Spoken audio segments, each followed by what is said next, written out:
De volta para o segundo bloco de Sobriedade, sim.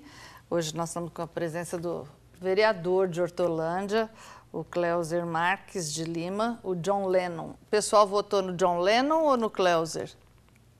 Votou no John Lennon. No Logo John depois da eleição, inclusive, a G1 veio me entrevistar se o John influenciou o apelido. Eu falei, não, é como o Rossini disse, né? A presença da igreja na política, né? É isso. Nós participávamos.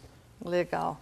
Mas a gente estava falando no intervalo a respeito da vinda das pessoas, dos codependentes, dos familiares para o grupo de autoajuda. E você estava fazendo uma colocação muito legal. Fala para eles. Na verdade, assim, essa é uma das características. Muitas vezes, nos grupos da Pastoral da Sobriedade, quem vai em busca de ajuda é o familiar, a esposa, a mãe, companheira, por uma razão.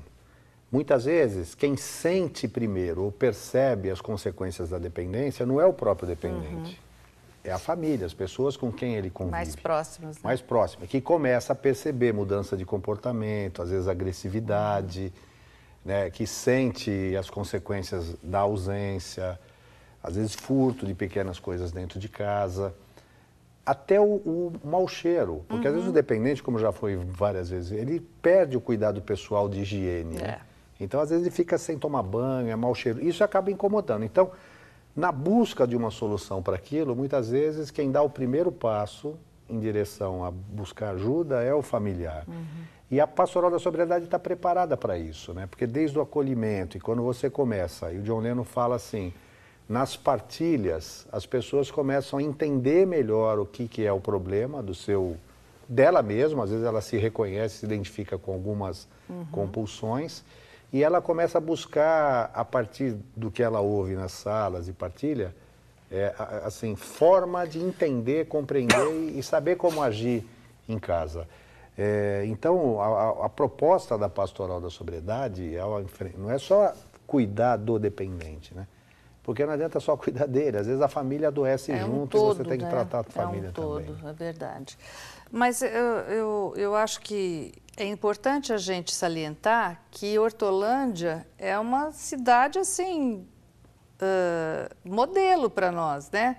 Praticamente todas as paróquias têm a Pastoral da Sobriedade. Aliás, foi impressionante, Não assim, é? nós aqui de Campinas, assim, a forma como se desenvolveu e criou os grupos em Hortolândia, e eles fazem, eu acho que o John Lennon pode falar assim, eles têm um programa, uma atuação na vida da cidade, com uma presença nas escolas, campanhas de prevenção. É isso que eu queria saber. Um programa lá numa aliança com o juiz, que está fazendo uma proposta muito legal. Vocês notam o antes e o depois da pastoral?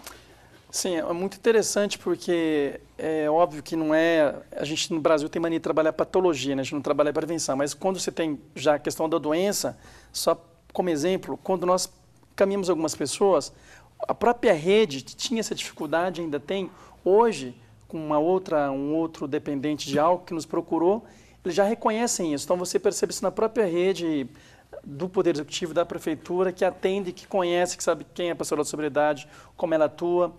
Essa relação do Judiciário, o ano passado, o Rossini nos deu o prazer de estar lá, inclusive, uma das vezes com o juiz, eu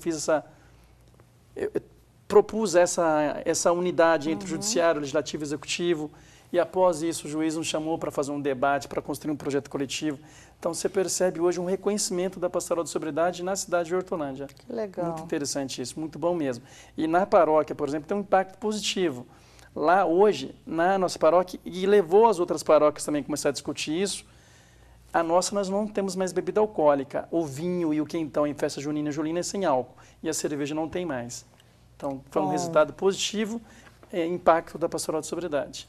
Agora, é importante saber isso, eu faço questão, quando alguém fala isso, eu sempre pergunto, diminuiu a arrecadação da festa? Ao contrário, aumentou muito. Vendo, gente? Muito. A bebida, na verdade, ela dá muito pouco lucro, muito pouco. Se a pessoa não vai beber, ela tem que comer. E a comida que muitas vezes é dada, é muita coisa doada, é muita coisa que vem da casa de alguém, né?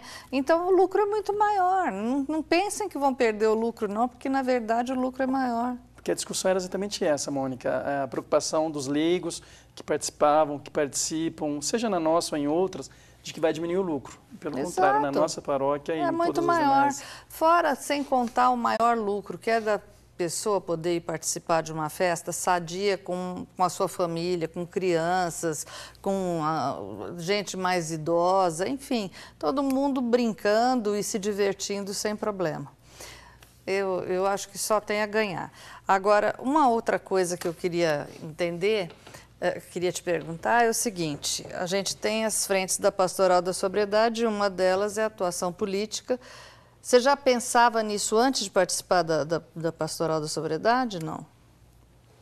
Na verdade, eu até fui recomendado antes de ser eleito vereador, mas não, assim, como assim? Você já tinha vontade de ser político antes de assim, participar da Pastoral? O que moveu, Mônica, para a atuação política, como o Rossini disse anteriormente, foi...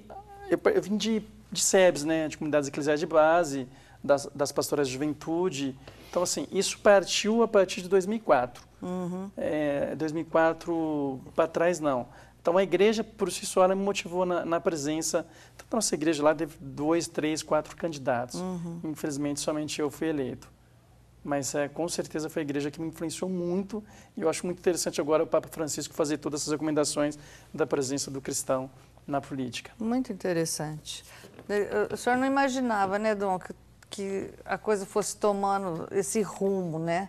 Quando o senhor sonhou a Pastoral da Sobriedade, de repente o senhor está aí motivando. A gente sonhava mais com a prevenção, porque como educador, crianças, jovens, adolescentes, se a gente inocula na mente deles assim a problemática, porque veja que no Brasil morrem a média de 800 pessoas diariamente como vítima das drogas, né? Só esse número já assusta. Assusta. Então, prevenir, porque depois que mata não adianta, depois que você já drogado fica tão difícil, e também porque a percentagem dos que se recuperam, mesmo nas casas de recuperação, é pequena. Ainda é baixa. É baixa. Então verdade. a gente lutava muito na prevenção. Mas sem apoio da sociedade a gente não consegue nada. Eu mesmo tenho lá assim 2 casas de recuperação, mas para conseguir um apoio da prefeitura, para conseguir um apoio do Estado ou é difícil.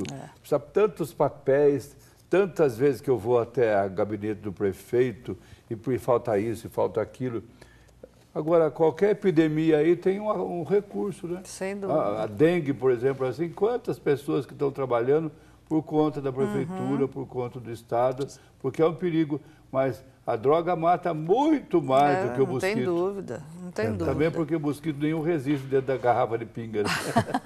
Verdade. Mas a gente volta já já para continuar esse papo com você.